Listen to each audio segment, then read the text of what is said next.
actually go in any direction that you may want to go with this.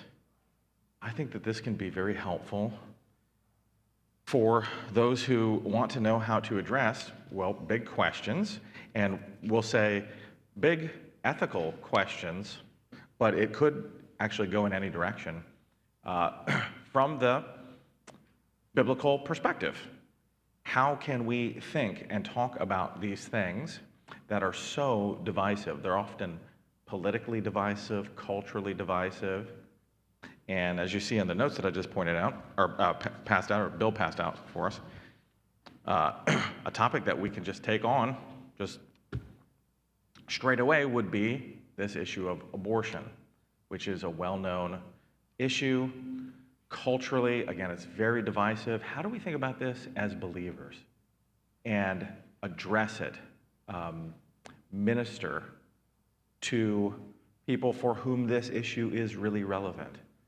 And where would we go from here? We can go into other issues. Abortion, it's a persistent issue that we know of, but Roe v. Wade was just recently, in the last few years, overturned, which of course did not make abortion illegal by any means. It changed the legal situation, at least in this country, but in the West it's widely practiced.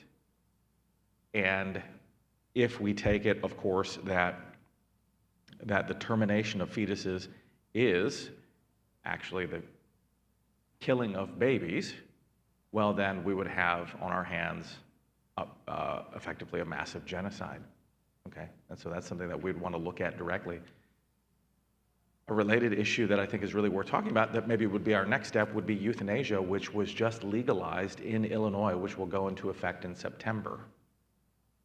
And we want to think, what exactly is it? How do we think about it as believers? How do we minister around these things? Not pick fights around these things, because those fights can easily come.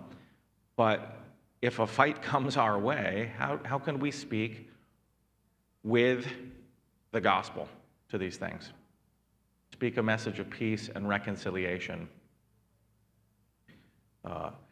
And then where else would we go? I think we're very concerned about questions like transgenderism, which for some of us are just completely over our heads. We're a generation or two separated from a generation that is really grappling with this issue, this question of transgenderism. How would we address this as biblical Christians? I think we need to take it on and not dance around it.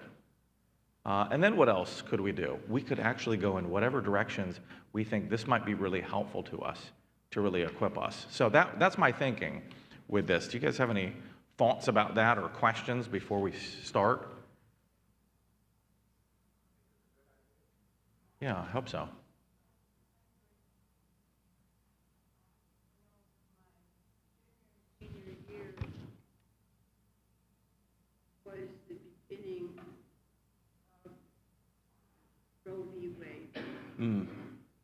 And there was a lot of discussion. I'm talking 1970, 1971. Yeah. And in our English class, our English teacher divided the class by guys and girls. And the guys Thanks, Hannah. had to be pro-abortion, and the girls had to be anti-pro-abortion, which was kind of off-key. And it was very interesting that I felt that the boys really fought against being pro-abortion. They thought it was outright murder. They were not, out of the 16 boys that were in my class, they all agreed that it was wrong. They didn't give any biblical reason. They just, it was wrong, it was murder. And the group with the girls, it was, I think there was, of the 15 of us, I think there was only 3 of us that were pro-life, and the rest of them were Yeah, pro-abortion. really interesting. That's really interesting. So my plan for today is we'll actually go back to that time period. And thanks for that testimony and that reflection. And we'll look at a couple arguments from that time period. And then we may not do it all today because it's quite a bit, and I don't want to rush our conversation about it. I want us to, again, to think through it as clearly as we can. And we will probably bleed over into next week, and we'll just, again, see how this goes. But we want to look at what the Bible really says about this issue. Does the Bible really address it? You may hear people say, well, the Bible doesn't address this at all, so we're free to do whatever seems right to us. And that's not quite right. Particularly, we're going to look at Psalm 139 and Exodus 21, 2 really important places. And just for your further information, you see that QR code. Corinne was talking to me the other day and said, you know, we could use this if you want to get some digital information out. So you've got it there on the paper, and this would take you to something where it's actually spent a little time just writing a lot of this out, what we're going to say right now. You certainly don't have to. We're going to talk about it right now. But if for your reference, if you wanted to forward it to somebody who wanted to see it, then you have that QR code. Okay, so that's our plan for today. Who can pray for us to get started?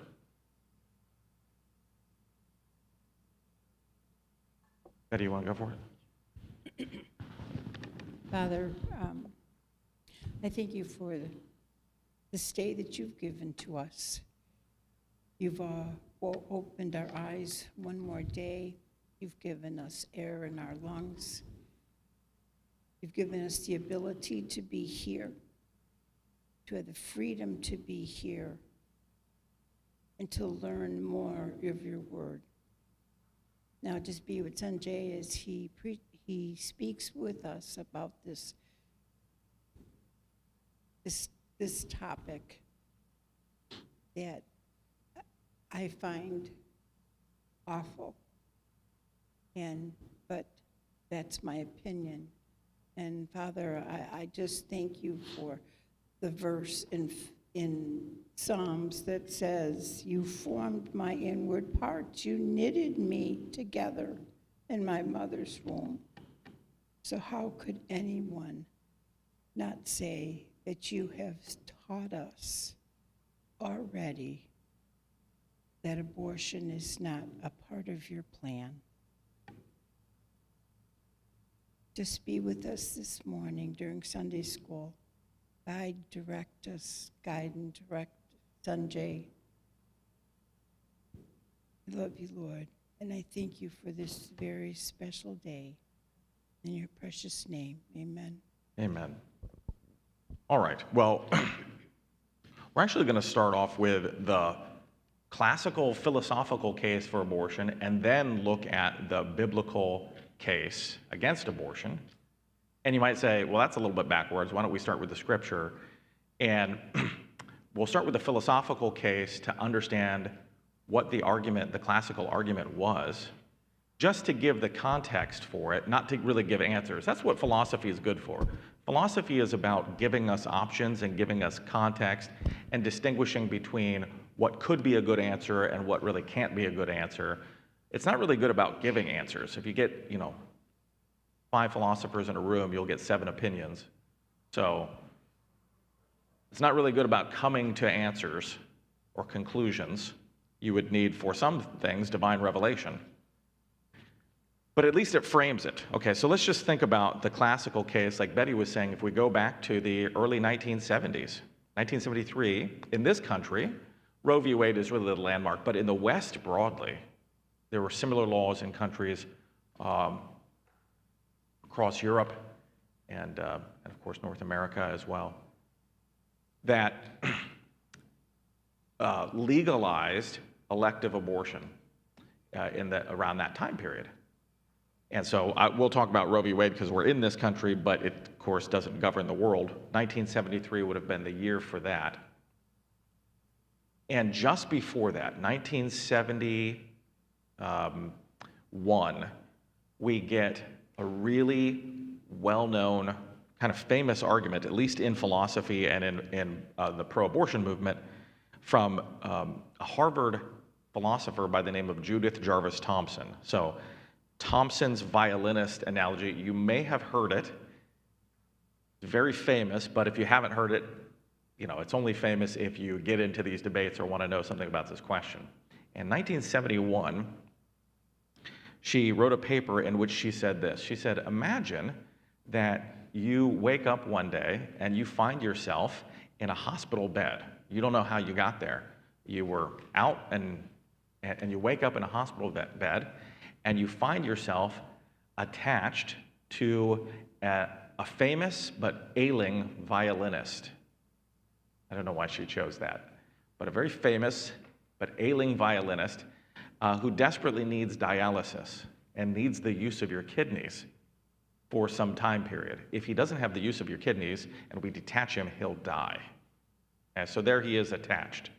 And who attached you? She said, the Society for Music Lovers kidnapped you, and you don't have any memory of this, and there you go, and now you're attached to the violinist, and you've been dropped off at the hospital, and the doctors say, you know what, we would have never put you in this position. We're so sorry that you're put in this position, but here you are in this position, and if we detach you, he'll die. So we haven't done that, and so you find yourself attached for some time period to this famous ailing violinist. And Thomson's question is, would it be wrong for me to detach the violinist? Does the violinist have a right to use my kidneys? It might be very nice for me to allow the violinist to recuperate, and at some point, when he has fully recuperated, he can be detached and all will be fine. But do I need to donate my body for this time period for his use? If I were to say, I actually won't submit to this and I demand to be detached, the consequence, of course, would be that he dies. And Thomson says that's a very unfortunate consequence. And it would be very nice for me to remain attached. But again, I don't have to give my body or time to that per se, because this attached violinist, I don't wish him to die, but he's not my responsibility. And I have been forced into this responsibility against my own will. It was not my choosing. So that's her argument. Okay? Has anybody ever heard that argument before? Okay. Interesting. What are your thoughts about that? Where we have the microphone at? Okay. I think it's an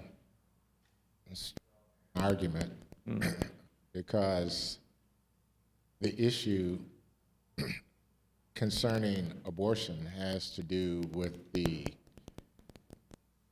life, not the sustaining of life, which frames it in quite a different perspective. Mm-hmm. And so when you talk about somebody, you know, you're having somebody attached to your body so that sustain life versus life that is initiated in your womb and becomes a person in and of himself or herself is quite distinctly different from someone who was sick and needed your help, like somebody getting a blood transfusion or something. Right. So I think it's a straw man argument, and it wouldn't hold water if you just took it to its logical conclusion from beginning to end. It's not the same thing. And it just seems odd that they would even go down that path. To me, it's a rabbit trail. Yeah. But anyway. The purpose of analogies, when we use them, is to give us a clear situation and give us a kind of logic concerning a clear situation that we can apply to an unclear situation. So if one were to feel that, well, the question of abortion is unclear to me, I feel torn about it, I feel ambivalent, I don't know which way to go. She wants to say, let me give you a clear situation. But to Marcel's point, sometimes the clear situation doesn't really apply. It's actually missed the mark. And that's where analogies break down and go wrong. So you're saying it just really doesn't apply because we're talking about the sustaining of life, not the beginning of life. I wonder how Thompson might respond to that. I'll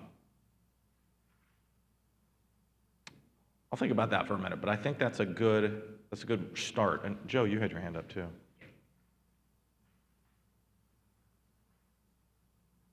Thank you, Vince.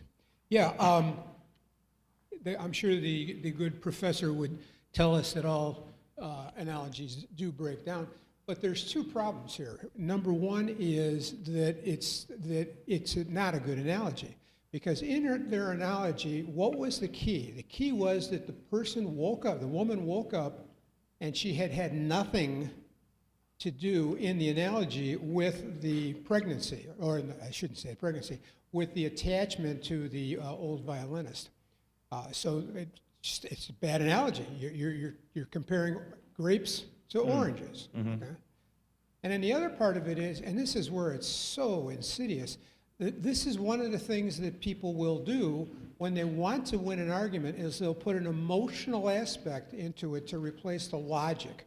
And so what's the emotional aspect? Well, it's very unfair that she got attached to this. Well, you know what? It's not very unfair that you got pregnant because you had sex, okay? So I don't like it.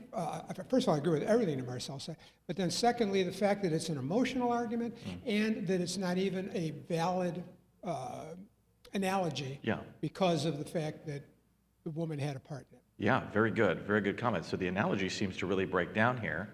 So let's just think, if we can be as fair as possible, where could this analogy apply? It would not apply, to Joe's point, to consensual sex, because she was kidnapped. She wakes up, finds herself attached.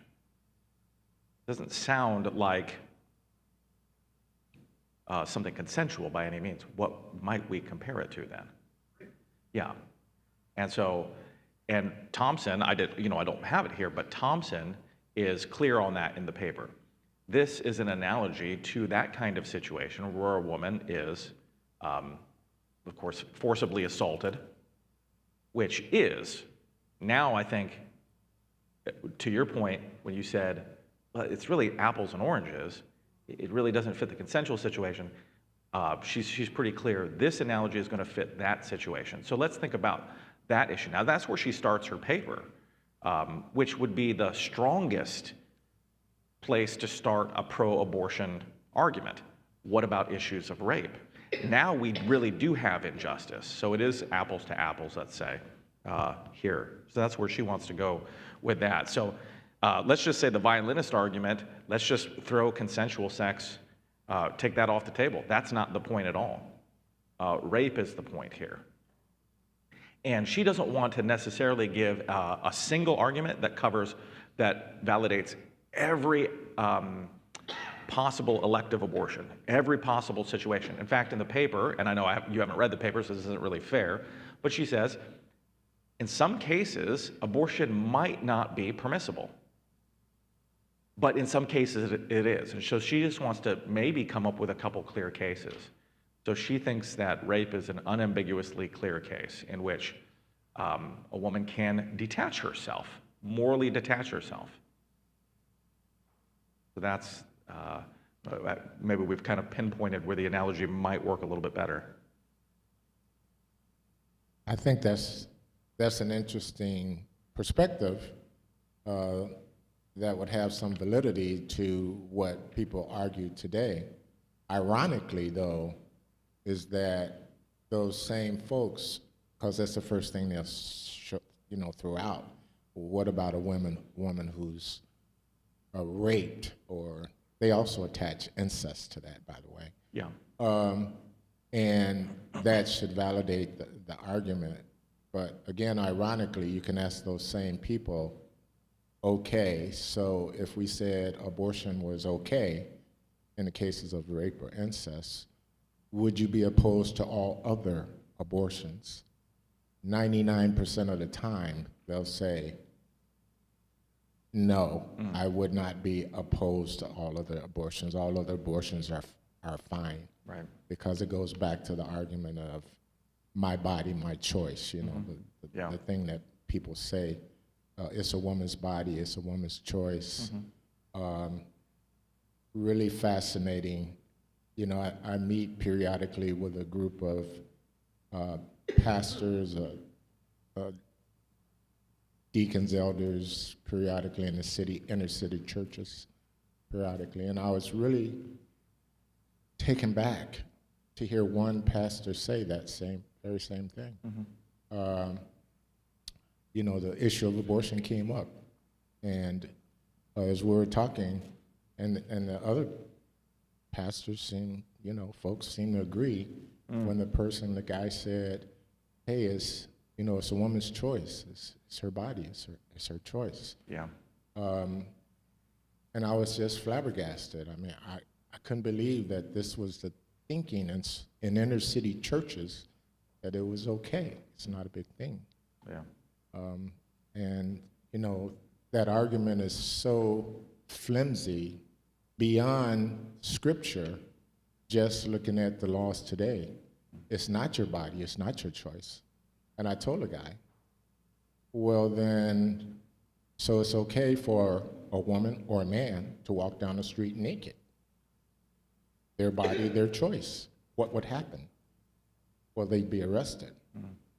It's okay for someone to stand on the corner and say, "Hey, sex for sale. You're consenting, I'm consenting, you're an adult, I'm an adult, and, you know, for a few bucks, you can have sex." I said, what would happen if a cop saw that? It's not your body, it's not your choice. And what would happen if you went to a police officer and said, "Hey, I feel like killing myself, and I'm going to kill myself. It's my body, it's my choice." They would have you committed. It's not your body. Pull up to a stop sign and you don't have your seatbelt on and tell a cop, "It's my body, it's my choice." Right.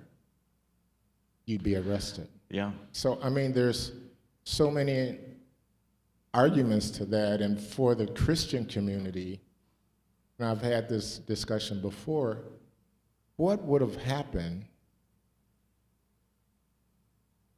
if Mary Magdalene said, "It's my body, it's my choice," and decided to terminate the pregnancy of Jesus Christ? Where would we be? Yeah. If that logic, and she of all people had the best reason to say, Yeah. "Hey, all of this is too much, it's my body, it's my choice, I don't want to be a part of this." Where would we be? I mean, all they could do when we had that discussion is kind of shake their head and say, "Well, he's got a good point, he's got a good point." And then, of course, go to the scriptures. But anyway. Yeah. Yeah, Vince, and then Gary had his hand up too. Go ahead. And so I work, or I've been to affiliate with the Caring Network, and I think they do touch upon the issue of rape and incest. And what I find interesting is that it kind of points more towards what we need to do as a church body in America, is that realize that a lot of these because it's about 5% of pregnancies in the United States per year are from rape and incest. So that's like 32,000 pregnancies. And so again, if you just draw that out, most proponents of abortion, people that just want to, my body, my choice, they take these small arguments like that, and they want to extend that out to the millions of births that occur in the United States per year. But what I find interesting is that I just feel like we need to have more support networks like the Caring Network to support women of rape. And a lot of times what they do is that they'll give them ultrasounds. They'll be there at the Planned parenting areas and at the clinics, and they provide them options, and they actually do ultrasounds. And once the mother sees the baby, and I feel like that aspect of like, well, this is I think it may be spiritual, maybe God. I mean, it's God working in them, actually seeing His plan come to fruition. They actually see the baby move, and I think a lot of that changes minds. But it goes back to the fact that as a church, in America too, we need to provide more opportunities for women to be supported in these areas, and not just say, yeah, you can say like, okay, yeah, you've been raped, so, be callous is your fault. You shouldn't have dressed like that. Stuff like that. You don't want to go down that route. Right. You want to provide more supportive network. Maybe you say like, look, if you don't want the child, we can provide services for adoption and whatnot. Absolutely, and that really is the prerogative of the church, as God's medium of sharing His love and reconciliation to the world. It's in and through the church. It really is the church's prerogative to do exactly what you said. We shouldn't say, why doesn't the state do more? The state can do those things. That would be fine. And if the collective citizenry says this is what we want and we want to fund this, then they can. But it's really the church's prerogative. To the degree that the church doesn't do that, we're in sin, I think. So absolutely, we want to encourage that. And that maybe something, if this is on your heart, something that you care about, and think that perhaps our church should think and pray a little bit more about this, then maybe we can start talking about it. Are there any such organizations that we could partner with? So I think that would be something to think about. Gary, you had your hand up.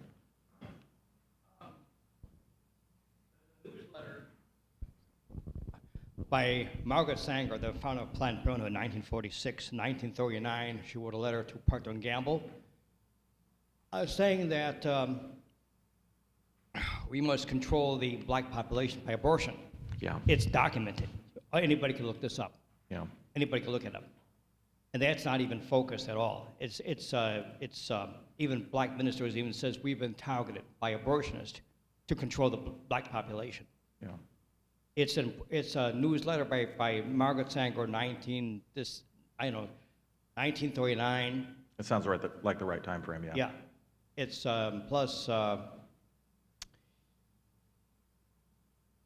was a blessing to my mother. We are all pro-choice.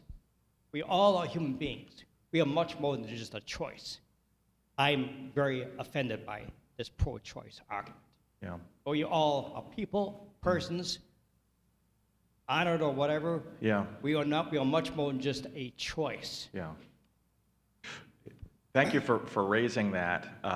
The founder of Planned Parenthood, her name was Margaret Sanger. She was a eugenicist. She was a horrific racist. And what you said is right. She really did want to control certain ethnic populations and make sure that the population stayed very low. And that is why you find a lot of Planned Parenthoods in inner cities and minority communities, and you don't really find them so much in the suburbs. At least historically, that might not be the case anymore.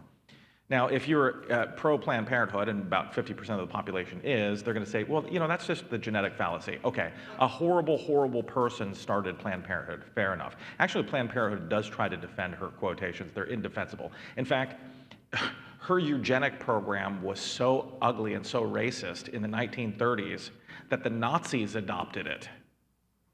Okay, adopted her language to advance Nazi propaganda. Okay, so when Hitler says, hey, she's on to something, all right, it's scary.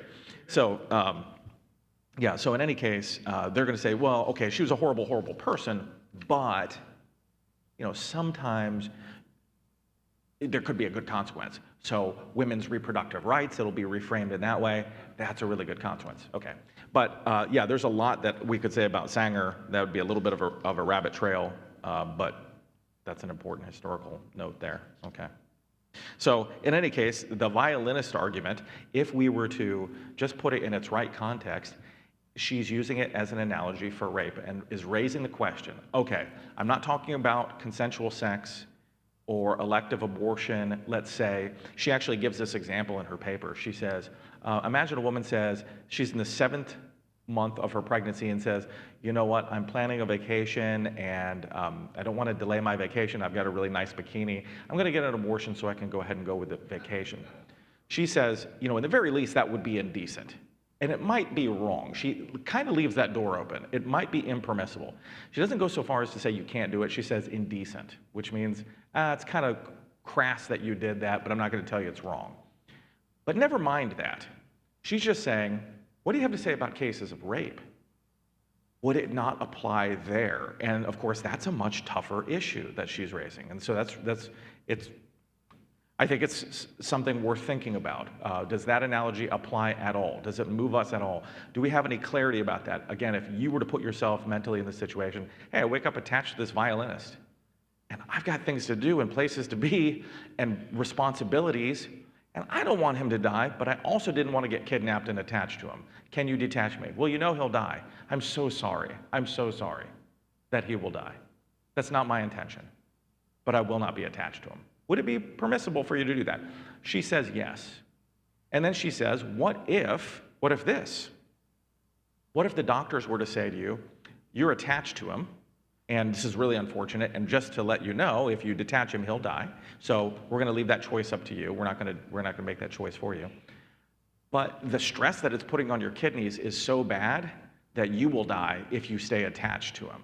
So she adds this second twist to the analogy. What about cases in which the mother's life is in danger?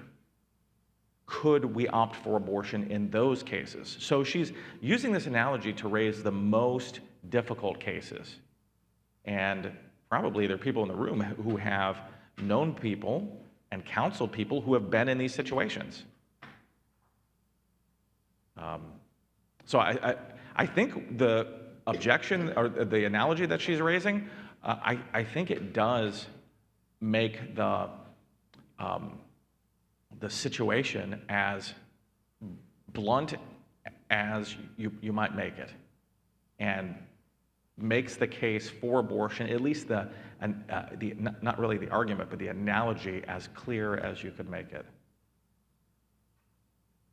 Yeah, Gary, do you want to say one more thing?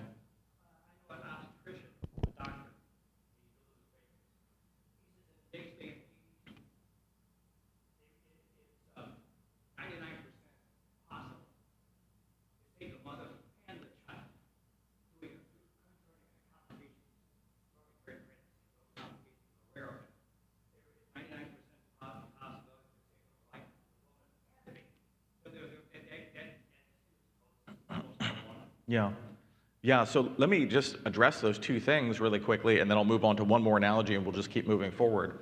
But hopefully it's been made pretty clear to us. Here's the main question. There's a lot of euphemisms around the question of abortion. We have terms like pro-choice, pro-life. You go back again to the 1970s, 1971 with Thompson's argument, and then I probably won't even touch on it today, but next week we'll talk about Marianne Warren's 1973 argument. They would use the terminology pro-abortion, anti-abortion. If you say pro-abortion, anti-abortion today, people don't like it. They will object to it, and they'll think that you're actually criticizing one side or the other by using that terminology. The thing is, pro-life and pro-choice, it's fine, but it is a little bit evasive language. It's not really getting to the point. We want to ask this question. Is elective abortion, that is, may I terminate my pregnancy? For what reason? Well, you can't scrutinize me. My reason is my reason, okay? So I may give you my reason, I may not give you my reason, but I want to terminate my pregnancy. This is an elective medical procedure, like a nose job. If you want a nose job and you go to the plastic surgeon and say, I want a nose job, and he were to say, well, what for? You look great. You're a beautiful person. Look great.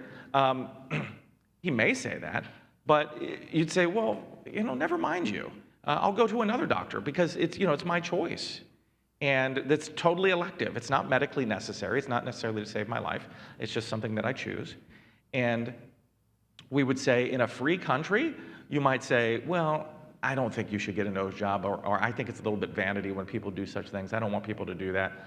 But in a free country, we might say, if somebody wants to, they can. We're not going to have laws against it. I don't want to live in a country where there are laws against nose jobs. Is that okay? I don't want to live in a country because I would like to allow people to just make that elective decision for whatever reason. Maybe there are good reasons that I don't know about that don't necessarily have anything to do with making your breathing better or something like that. Not really medically necessary. Maybe there are good reasons. And so I'll just leave it and let you do it. So is elective abortion permissible? So the pro-abortion position says yes, and the anti-abortion position says no. And this all hinges on this question: what is a fetus? What is a fetus? Murder would be the killing of an innocent person. I think that's a simple definition. Killing an innocent person.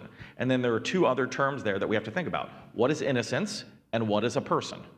So if you kill a chicken for dinner, you killed something innocent. The chicken didn't do anything worthy of the death penalty, right? Chicken's just being a chicken. But is the chicken a person? No. Chickens aren't persons. Are chickens conscious? Sure. They have chicken consciousness, little brains. They're not thinking thoughts like you and me or making plans about life. But there you are. It's a conscious living being, yes. And you kill it for dinner. So did you murder the chicken? No. You killed an innocent non-person. That's not murder. Murder is killing an innocent person. What about other cases in which someone were to kill a non-innocent person? So the clearest cases would be like self-defense. If a woman is attacked by a man and she wrestles the gun away, and to save her life, we could come up with the most dramatic situation. She can't, shoot him in the leg and run away. She just, wrestles the gun and they're wrestling over it, and she intentionally pulls the trigger and kills him. I don't think she would even go to trial if that was clearly the case. She killed a person for sure, but did she murder him? No. No, she didn't murder him, because in that situation, we might say she has every right to defend her life, which is a good thing, and she doesn't have to just be a victim to somebody who wants to kill her. And so we would say, yes, she killed a person, but it doesn't count as murder, because in that situation, at least for that moment, he has lost a claim to innocence. Now, if she were like the world's jiu-jitsu champion and she were to, wrestle him away, and then he drops the gun and runs off and she chases him down and then shoots him, well, that would be different. That'd be very different. But at least in that specific situation, he would have lost that claim. So killing an innocent person would be murder. So the question would be, is the fetus an innocent person? The way that Thompson frames her argument is she wants to actually argue, she wants to say, for all we know, fetuses are persons. I'll leave that. Just like you're a person, the fetus in the womb is also a person, but the fetus actually loses a claim to innocence. She actually wants to say that it's something like non-innocence. So you can terminate the fetus in cases of rape, because in some sense, the fetus has kind of inherited the guilt of the rapist, has no right to be attached to you, just like he had no right to attack you. And in the case of where it's putting too much stress on your kidneys and you might die, it's a life for a life, is kind of attacking your kidney or attacking your health. And so in those cases, Thompson wants to say, yeah, if you want to say the fetus is a person, that's fine. You can have it. But I want to actually make the case for non-innocence. And I think that's a big problem.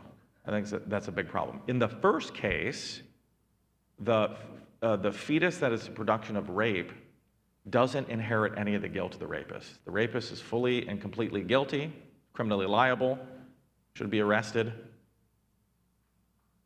But the fetus doesn't inherit that guilt. So in the first case, I would say just clearly, and I'll answer this more next time, abortion wouldn't be permissible in that case by any means.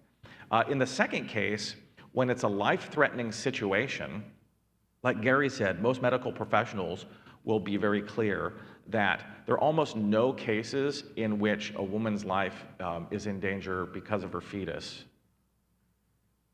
for which an abortion would be necessary. But there might be some extreme cases. And in some extreme cases, it's not the destruction of the fetus that's needed, but let's say something like this. I'm not a medical professional, so those of you who are might say, I don't think that's quite right. I might be speaking nonsense here. But what is it called, an ectopic pregnancy, when the embryo is in the fallopian tube? Yeah. Now, I don't know if this would be the precise case in which that might be the situation. But suppose a woman needs an emergency hysterectomy. Otherwise, she's going to bleed to death. And it just so happens that she's pregnant. it seems to me that that's morally permissible. Because what we're doing there is we're removing the uterus in order to save the woman's life. She needs this emergency surgery. A consequence of removing the uterus is that the fetus dies. But that's different than killing the fetus. The pro-life position doesn't necessarily hold that mothers have to die in order to gestate their fetuses, and when they die, then the fetus dies anyway, and it's just a no-win situation. If it's a one-for-one proportionate situation, it is permissible, because imagine that she's not pregnant. Would it be permissible to give her a hysterectomy to save her life? Absolutely. So it's the hysterectomy that's saving her life. The consequence is that the fetus is dying, and the destruction of the fetus is not necessary. So in that case, it would be permissible. If the mother says something like this, I don't even know if this is medically possible again, but suppose she gets to the end of her pregnancy and she's like, doctor's like, it's your choice. You're going to die, but we can save the baby, or we have to perform the hysterectomy. The baby will die, but then you'll live. This is probably not even possible, but I would say in that situation, she can absolutely choose that. It would seem, and I don't think that's contrary to the pro-life position at all. Yeah, Vince. Yeah, you're kind of correct. I would just kind of add that it depends on the gestation ages of the baby. Like, so, as medical knowledge has improved, you can remove fetuses earlier than it was possible. So you have premature babies. At a certain point, it's impossible. So yeah, if it's a lot of times if it's stillborn, that's when they'll induce, because a stillborn baby can cause infection but the baby's already dead. But again, I leave it to just the knowledge of God about what happens per situation. So there are different situations. Now if you're at the end of your pregnancy, and like we had the other day at Rockford, there was a bad car accident in a minivan, and a mother was pregnant, and and she died. But the baby was still alive, so they were able to remove the fetus or the baby, and the baby. I believe the baby survived. So that's an extreme case, but it depends on the gestational age. Right. So a lot of times, people want to keep their babies. They remove, babies delivered, induced. They send them to the NICU. There's a certain point though earlier where it's not feasible, and I can see that where the baby needs to be removed. For whatever reason, if it's not stillborn, it's causing a stress on the mother. They remove the baby. If the baby survives. It depends on the timing. Yeah, and again, that seems to me to be morally permissible, and it's not contrary to the pro-life view, because the pro-life view would say that elective abortions are impermissible, but there could be medically necessary cases, and we're talking about life for a life. These kind of no-win situations, like Sophie's Choice. You remember that old movie? Like this no-win situation, choose your daughter or choose your son.